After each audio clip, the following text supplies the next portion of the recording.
Pwede ka pala magpunta dito sa Canada kahit wala ka pang employer. Hindi bilang tourist visa or student visa. Kasi pagka yun in-applyan mo, kailangan mo mag-show money. So, ang kailangan mo naman, ito yung tinatawag na skilled trades. Ano yung skilled trades? Ito yung para sa mga plumber, welder, cook, machinist, mechanics, carpenter, yung mga yan. In demand yan dito sa Canada at malalaki ang pinapasahod sa kanila. So kung meron kang experience niyan or graduate ka sa mga trades ng ganyang position, mag-apply ka na kaagad dito. So anong dapat mong gawin? Punta ka ng cic.gc.ca. Ito yung official at legit na immigration website dito sa Canada.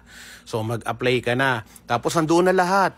Yung document checklist, i-gather mo lahat ng mga documents mo, i-check mo lahat nandoon. Tapos